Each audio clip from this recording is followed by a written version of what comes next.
ఒకసారి కౌంటింగ్ కేంద్రం దగ్గరికి వెళ్దాం. ఆరో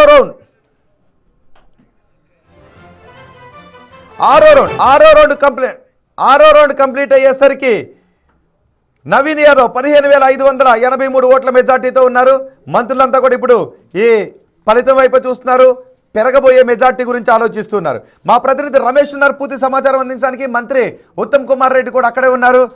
రమేష్, ఏంటి కాంగ్రెస్ శ్రేణులు మంత్రులు ఏమంటున్నారు ఈ విజయం గురించి? రైట్, భారీ మెజార్టీ దిశగా కాంగ్రెస్ పార్టీ దూసుకుపోతుంది. ఇప్పటికీ 6 రౌండ్లు పూర్తి కావడం జరిగింది. 6 రౌండ్లలో పూర్తయ్యేసరికి కూడా 15,851 మెజార్టీలో కాంగ్రెస్ పార్టీ అభ్యర్థి నవీన్ యాదవ్ ఉన్నారు. ఎగ్జిట్ పోల్స్ అంచనాలకు మించి కూడా ఎవరు కూడా ఎక్స్పెక్ట్ చేయలేదు. చాలా వరకు చూడడం జరిగింది. రౌండ్ కూడా మెజార్టీ పెరుగుతుంది, కానీ ఎక్కడ తగ్గనటువంటి పరిస్థితి. మనం మొదటి రౌండ్ కూడా నుంచి కూడా చూస్తున్నాం. మొదటి రౌండ్, రెండవ రౌండ్, మూడో రౌండ్, వరుసగా అన్ని రౌండ్లలో దూసుకుపోతున్నటువంటి పరిస్థితి కనిపిస్తుంది. ప్రస్తుతం యూసుఫ్ కూడా డివిజన్కి సంబంధించి లెక్కింపు కొనసాగుతుంది. యూసుఫ్ గూడపై భారీ అంచనాలు పెట్టుకున్నారు. ఇందులో ఇంకా మెజార్టీ పెరిగే అవకాశమే కనపడుతుంది. మొదటి రౌండ్ ఏదైతే ఉందో షేక్పేట డివిజన్ లో కాస్త బీఆర్ఎస్ కి సానుకూలం అనుకున్నారు, కానీ షేక్పేటలో కూడా 3,000 ఓట్ల మెజార్టీ సంబంధించింది. ఇప్పుడు యూసుఫ్ గూడ డివిజన్, ఆ తర్వాత సోమాజిగూడ, కానీ ఆ తర్వాత బోరబండ, ఎర్రగడ్డ వచ్చే డివిజన్లు కూడా 6 రౌండ్ల నుంచి ఇంకా 10 రౌండ్లు మిగిలినాయి. పూర్తిగా మొత్తం 10 రౌండ్లు కాబట్టి ఇప్పటికే 6వ రౌండ్ కొనసాగుతుంది. 15,000 మెజార్టీ ఉంది కాబట్టి ఖచ్చితంగా 20,000 మెజార్టీ దాటుతుందని కూడా అంచనా వేస్తున్నారు. యూసుఫ్ కూడా డివిజన్ ముందు నుంచి కూడా మంత్రి ఉత్తమ్ కుమార్ రెడ్డి స్వయంగా కూడా అక్కడ క్యాంపెయిన్ చేయడం జరిగింది. మొత్తం కూడా యూసుఫ్ కూడా అన్ని డివిజన్లో 7 డివిజన్లలో కూడా యూసుఫ్ కూడా పై భారీ అంచనాలు పెట్టుకోవడం జరిగింది. మనతో మాట్లాడడానికి ఆ మంత్రి Uttam Kumar Reddy big TV exclusive గా మాట్లాడాలనుకున్నారు. సార్, చాలా ఆనందంగా ఉన్నారు, సంతోషంగా కనిపిస్తుంది. ఎందుకంటే మొదటికి ఇప్పటికే 6 రౌండ్లు పూర్తయ్యేసరికి 15,000 లీడ్ కూడా కనిపిస్తుంది. ఇక 4 రౌండ్లు ఉన్నాయి. ఎలా చూస్తారు సార్? రమేష్, ఈ ఎలక్షన్స్ని ఇది ప్రభుత్వ పనితీరుపై రెఫరెండం అని కేటీఆర్ గారే ప్రకటించారు. మరి వాళ్ళ అంచనాల మేరకు ఆ స్టేజ్లో వాళ్ళు గెలుస్తామనుకున్నారు. మరి తప్పనిసరిగా నేను ఎప్పుడు చెప్తుంది ఏంటంటే, సామాన్య ప్రజల్లో, ఓటర్లలో కాంగ్రెస్ ప్రభుత్వం పట్ల, కాంగ్రెస్ పార్టీ పట్ల, మా క్యాబినెట్, మా ముఖ్యమంత్రి గారి నాయకత్వంలో మరి ప్రజలకి మేలు జరుగుతుందనే అభిప్రాయం, ఓటర్లకి మేలు జరుగుతుందనే అభిప్రాయం మేము ఎక్స్ప్రెస్ చేస్తూ పోయాం. వాళ్ళేమో లేదు, ఈ గవర్నమెంట్ పనిచేస్తలేదు, మొత్తం ఫెయిల్ అయిందని అన్నారు. ఇప్పుడు ఇది రెఫరెండం అనుకుంటే 6వ రౌండ్ దాటినాక, 6వ రౌండ్ కౌంటింగ్ అయిపోయినాక 15,600 మెజారిటీ ఉంది సుమారు. సునాయాసంగా 20,000 మెజారిటీ దాటుతుంది. 25,000 మెజారిటీ కూడా దాటొచ్చు. మరి this is a clear verdict of the people in favour of the Congress government and Congress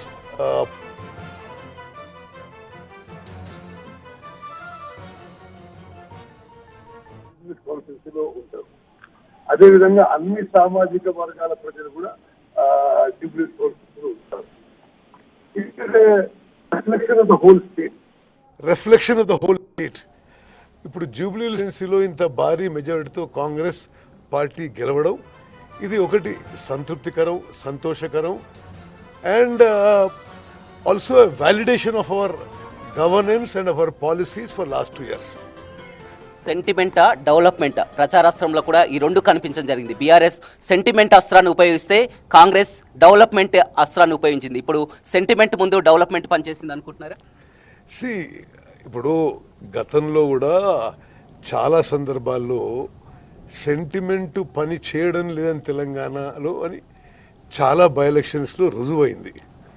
సరే, అయినా సరే వాళ్ళు ఆ సెంటిమెంట్ అస్త్రంతో ముందుకొచ్చారు. మేమేమో మా ప్రభుత్వం చేపట్టిన సంక్షేమ పథకాలు, అదేవిధంగా ఇప్పటివరకు చేసిన అభివృద్ధి కార్యక్రమాలు, ఈ 3 ఏళ్లలో చేయబోయే అభివృద్ధి కార్యక్రమాలు అనే విషయం కూడా మేము ప్రస్తావించాము. ఇప్పుడు మహిళలకి బస్సుల్లో ఉచిత ప్రయాణం కానీ, 200 యూనిట్ల వరకు ఫ్రీ కరెంట్ కానీ, లేకపోతే నా మినిస్ట్రీలో ఉన్న సన్న బియ్యం కానీ, కొత్త రేషన్ కార్డులు ఇవ్వడం కానీ, ఇవన్నీ it is very clear the people are happy with this welfare schemes. So అందుకోసమని ఇది మేమేమో ఒక పాజిటివ్ టైప్ క్యాంపెయిన్ చేసినాం. ఇది మేము చేసినాం. ఇంకా 3 ఏళ్లలో జూబ్లీహిల్స్ కాన్స్టిట్యున్సీని చాలా డెవలప్ చేస్తామని చెప్పినాం. మేము చెప్పిన మాటలని ఓటర్లు నమ్మినరు అని చాలా స్పష్టంగా ఇప్పుడు ఓటర్ల తీర్పు ఇవ్వడం జరిగింది. అంటే మొదటి నుంచి కూడా ప్రచారంలో పూర్తిగా చూసినట్టయితే కాంగ్రెస్ పార్టీ ఓడిపోబోతుందని ముందస్తు సర్వేలు గతంలో చెప్పడం జరిగింది. కాంగ్రెస్ పార్టీ పూర్తిగా 2 ఏళ్లలోనే విఫలమయ్యాయి. ఇదంతా కూడా మీరు అన్నట్లు కూడా కేటీఆర్ దీన్ని రెఫరెండంగా కూడా చెప్పినటువంటి పరిస్థితి. ఇప్పుడేం చెప్పారు? ఇప్పుడు అంటే వాళ్ళనే రెఫరెండం అని వాళ్ళు రెఫరెండం అన్నారు, ప్రజలు రెఫరెండంలో తీర్పిచ్చిండ్రు. నౌ వాళ్ళు ఈ వర్డిక్ట్ యాక్సెప్ట్ చేసి కాంగ్రెస్ పార్టీ కాంగ్రెస్ ప్రభుత్వం అద్భుతంగా పనిచేసిందనేది మాట వాళ్ళు కూడా ఒప్పుకోవాలి. ఇప్పుడు సరే అయితే మేము భారీ మెజారిటీతో గెలవబోతున్నాం. సరే గెలిచామనే గర్వంతో కాకుండా ప్రజలు మేము చేసిన పనిని వ్యాలిడేట్ చేశారు, అప్రూవ్ చేశారు అనే విధంగా మరింత వినయంగా మరింత హార్డ్ వర్క్ చేస్తూ మరి మిగిలిపోయిన 3 ఏళ్లలో జూబ్లీహిల్స్ కాన్స్టిట్యున్సీతో సహా రాష్ట్రం మొత్తానికి మేలు చేసే విధంగా సామాన్య ప్రజల జీవితాల్లో వెలుగులు నిండే విధంగా మా ప్రభుత్వ పరిపాలన ఉంటుందని చెప్పి మనం చేస్తున్నాను. అంటే ఇక్కడ రాష్ట్ర వ్యాప్తంగా కూడా ఇప్పుడు మొత్తం అందరి దృష్టి కూడా ఉప ఎన్నిక రిజల్ట్ను చూస్తున్నటువంటి పరిస్థితి కనిపిస్తుంది. రిజల్ట్ను చూసినట్టయితే మీరు అన్నట్లు పేరుకే జూబ్లీహిల్స్ కానీ ఇక్కడ ఉన్నటువంటి బోరబండ, రహమత్ నగర్ అంతా కూడా షేక్పేట ప్రాంతాలంతా కూడా ఆ గ్రామీణ ప్రాంత పూర్ పీపుల్ మీరు అన్నట్లు సన్న బియ్యం, రేషన్ కార్డులు మీరు ప్రచారంలో చెప్పిన అస్త్రం కూడా ఇందులో ఉపయోగపడ్డట్టే అనిపిస్తుంది.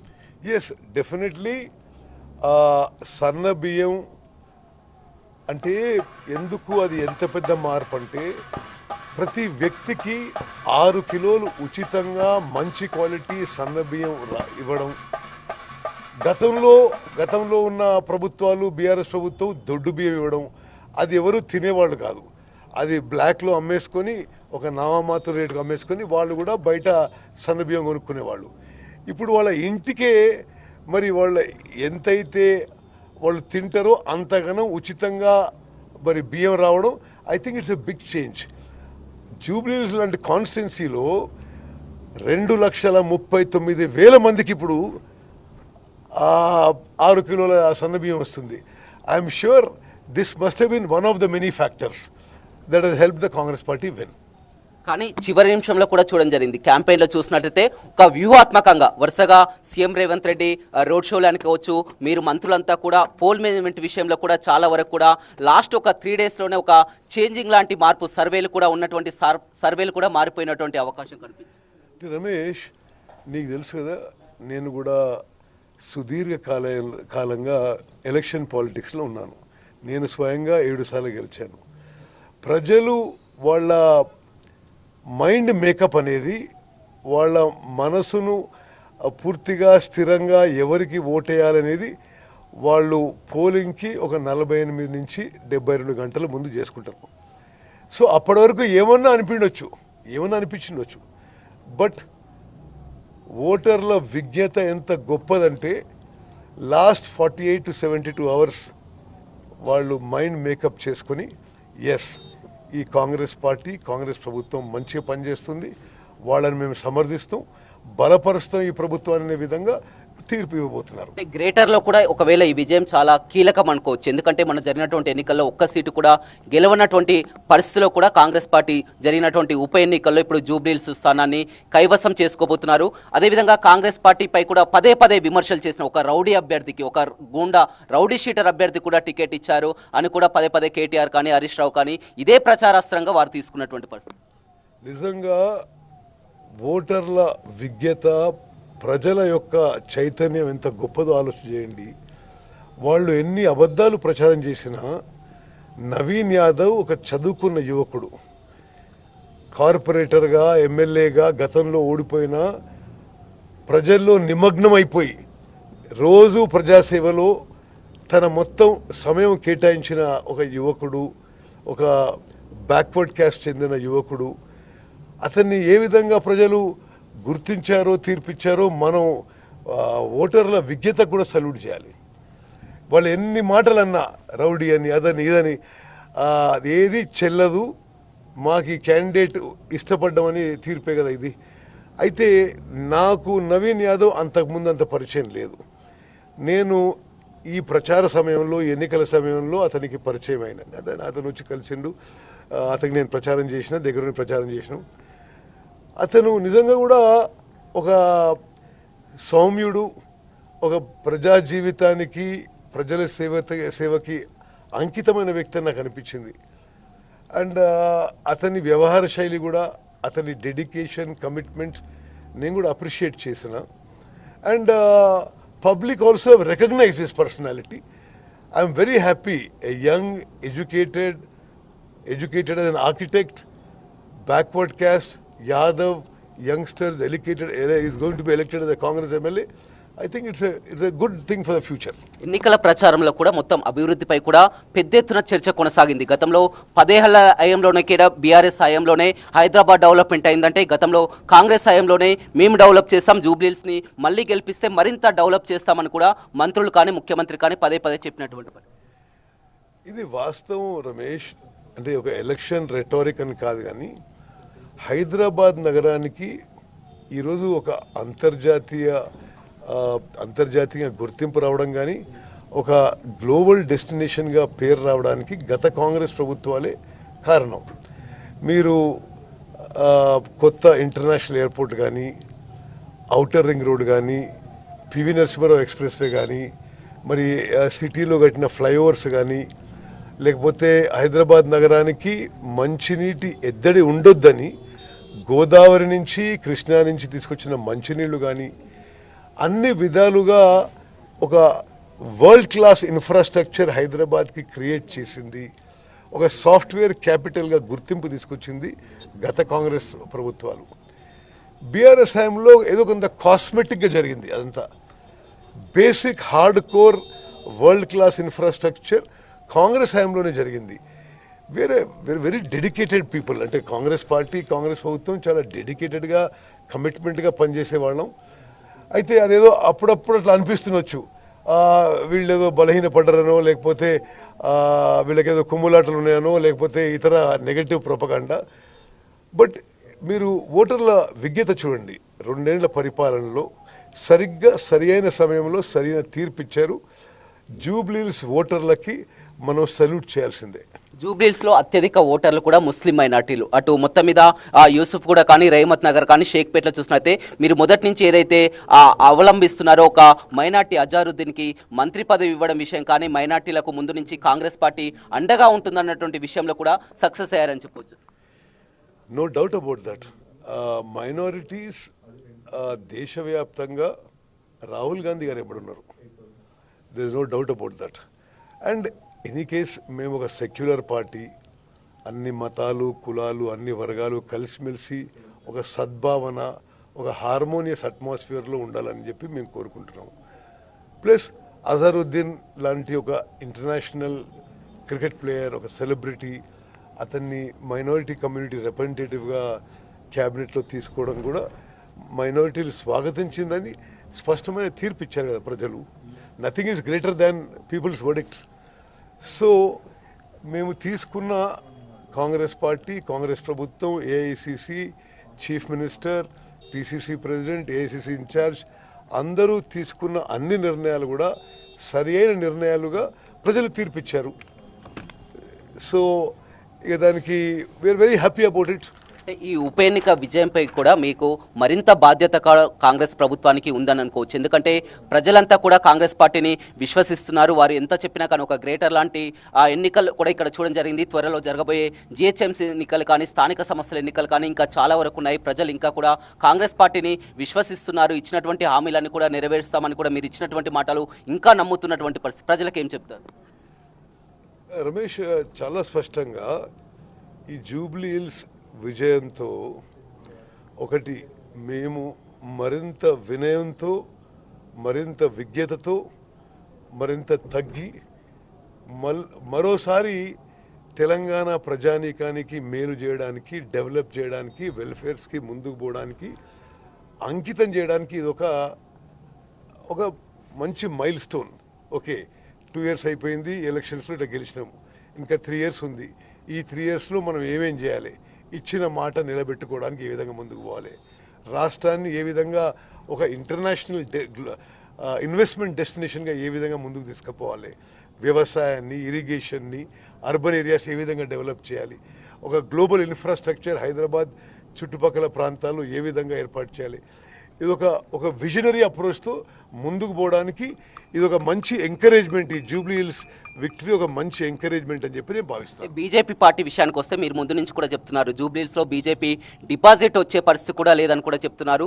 మనం చాలా చోట్ల చూసినట్లయితే అదే పరిస్థితి కూడా కనిపిస్తుంది. స్పష్టంగా జూబ్లీ హిల్స్లో బీజేపీకి మెజారిటీ అంటున్నా వాళ్ళ డిపాజిట్ పోవడం ఖాయం. మరి వాళ్ళు ఏందో వాళ్ళ పరిస్థితి ఏందో మనకేం వాళ్ళ గురించి ఏమైనా కమెంట్ ఎందుకు చేయాలి, కానీ ఇది జూబ్లీ హిల్స్ కాన్స్టిట్యున్సీ అనేది ట్రెడిషనల్గా కూడా కాంగ్రెస్ పార్టీకి బలమైన కాన్స్టిట్యున్సీ. అక్కడ పీజేఆర్ కొడుకు, పీజేఆర్ కుటుంబానికి కొంత పట్టు ఉంది. ప్లస్ మొన్న పార్లమెంట్ ఎలక్షన్స్లో కూడా మాకు 90,000 ఓట్లు వచ్చి మేము ఫస్ట్ నిలబడ్డాం. మరి అదే పరంపరంగా ఈ ఎలక్షన్స్లో కూడా మంచి మెజారిటీ, మంచి ఓటింగ్ వస్తుందని చెప్పి స్పష్టంగా అవపడుతుంది. బీజేపీ కాంగ్రెస్ కలిసి పనిచేసిందని కూడా బీఆర్ఎస్ విమర్శించినటువంటి పరిస్థితి కూడా అదంతా పిచ్చి పిచ్చి మాటలు రమేష్. నేను అటువంటి మాటలు మాట్లాడను. అంటే ఈయన ఆయనతో కలిసిండు, ఆయన ఈయనతో కలిసిండు, అన్ని పిచ్చి మాటలు. నేను చాలా స్పష్టంగా చెప్తున్నా, ప్రజలు కాంగ్రెస్ పార్టీని, కాంగ్రెస్ ప్రభుత్వం పనితీరుని దే హ్యావ్ సర్టిఫైడ్ దట్ మీరు మంచిగా పనిచేస్తున్నారు, మీరు యూ గో హెడ్ అనే విధంగా ప్రజలు బేష్ అనే విధంగా మా ప్రభుత్వం కానీ మా పార్టీ పనితీరు ఉందని చెప్పి నేను మనం చేస్తున్నాను. అంటే జూబ్లీస్ లో భారీ మెజార్టీతో మీరు సంతోషం వ్యక్తం చేస్తున్నారు. బీజేపీకి ఇక్కడ డిపాజిట్ తెచ్చుకోవడానికి ఇబ్బందికరమైనటువంటి పరిస్థితి. కానీ ఆ బీహార్ ఫలితాలు చూస్తున్నాం. బీహార్ ఫలితాలు చూసినట్లయితే మీరంతా ఆ కాంగ్రెస్ పార్టీకి వస్తున్నటువంటి ఆ సీట్ల శాతం కానీ బీజేపీ అక్కడ బీహార్ పరిస్థితి ఏం చెప్తారు? అంటే నాకు బీహార్ ఎలక్షన్స్ గురించి నేను సరిగా స్టడీ చేయలేదు. నేను అంత పెద్ద లీడర్ని కాదు. ఓకే, నేను జూబ్లీ హిల్స్ ఎలక్షన్స్ రిజల్ట్ వరకే నా comment. I'm very happy that Jubilee హిల్స్లో మరి కాంగ్రెస్ పార్టీ ఇంత భారీ మెజారిటీతో గెలవడం, మరి అదొక మంచి టీమ్ ఎఫెక్ట్తో, కలెక్టివ్ ఎఫర్ట్తో ముందుకు పోయి చేయడం జరిగింది. ఇంకా మరింత ప్రజల కోసం ఈ 3 ఏళ్ళు మరింత కష్టపడి పనిచేస్తామని మాత్రం నేను మనం చేస్తాను. రైట్, చూడొచ్చు చాలా క్లియర్ గా చెప్తున్నటువంటి పరిస్థితి అయితే కనిపిస్తుందని చెప్పొచ్చు. ముందు నుంచి మేము జూబ్లీహిల్స్ ఓటర్లకు కూడా చెప్తున్నాము, అభివృద్ధి కావాలా, సెంటిమెంట్ కావాలా, సెంటిమెంట్ అవసరం కాదు, అభివృద్ధిని కోరుకోవాలని ఇచ్చినటువంటి ఒక్కో హామీలు కూడా నెరవేర్చుకుంటూ వెళ్తున్నామని కూడా ప్రజలకు ఇచ్చాం. ప్రజలు విశ్వసించారు. ఈ విజయంతో కూడా తమకు ఇంకా చాలా వరకు ఒక పెద్ద బాధ్యత ఉందని చెప్తున్నటువంటి పరిస్థితి అయితే కనిపిస్తుందని చెప్పొచ్చు. ఇప్పటికే ఆ యూసుఫ్ కూడా డివిజన్ కూడా ముగుస్తుంది. ఇప్పటికే 6 రౌండ్లు కూడా పూర్తి కాబోచున్నాయి. ఇంకా మిగిలిన 4 రౌండ్లు మాత్రమే పూర్తి ఉన్నటువంటి పరిస్థితి కనిపిస్తుంది. భారీ ఆధిక్యత సాధించుకుంటున్నటువంటి పరిస్థితి అయితే కనిపిస్తుందని చెప్పొచ్చు. చివరి 3 రోజులు చేసినటువంటి క్యాంపెయిన్, పోల్ మేనేజ్మెంట్ మాత్రం చాలా సక్సెస్ ఫలితాలనే ఇస్తుందని చెప్పవచ్చు. మనం చూడొచ్చు, ప్రస్తుతం మాత్రం మనం ఇక్కడ ప్రజాభవన్లో ఉన్నాం. డిప్యూటీ సీఎం బట్టి విక్రమార్కని కూడా చాలా సంతోషం వ్యక్తం చేస్తున్నారు. ప్రస్తుతం మనం మంత్రి ఉత్తమ్ కుమార్ రెడ్డితో మాట్లాడించడం జరిగింది. బట్టి విక్రమార్క కూడా డిప్యూటీ సీఎం కూడా అందుబాటులో ఉన్నటువంటి పరిస్థితి కనిపిస్తుంది. ఏదేమైనప్పటికీ కూడా నూతన ఉత్సాహం అయితే కాంగ్రెస్ పార్టీకి, ఎందుకంటే గ్రేటర్లో గెలుచుకున్నటువంటి ఎలక్షన్, ఎందుకంటే గ్రేటర్లో చూసినట్లయితే ఇప్పటికే చాలా వరకు ఇక్కడ కాంగ్రెస్ పార్టీలో త్వరలో జరగబోయేటువంటి స్థానిక సంస్థల ఎన్నికలు కానీ, జీహెచ్ఎంసీ ఎన్నికలు కానీ ఎంతగానో ఉపయోగపడుతుందని చెప్తున్నారు. మొత్తం కూడా మూకుమ్మడిగా ఆ చివరి నిమిషంలో సీఎం రేవంత్ రెడ్డి వరుసగా కార్నర్ మీటింగ్లు చేయడం, మంత్రులంతా కూడా సమన్వయంతో పోల్ మేనేజ్మెంట్లో సక్సెస్ అయ్యాయని చెప్పవచ్చు. షేక్పేట, రహమత్ నగర్, బోరబండ, సోమాజిగూడ వరుసగా డివిజన్లు చూస్తే మొదటి రౌండ్ నుంచి కూడా మెజార్టీ పెరుగుతూనే ఉంది. కానీ ఇక్కడ తగ్గుముఖం పట్టినటువంటి పరిస్థితి లేదు. భారీ ఆధిక్యత దిశగా జూబ్లీస్లో కాంగ్రెస్ పార్టీ ముందుకు దూసుకెళ్తుంది.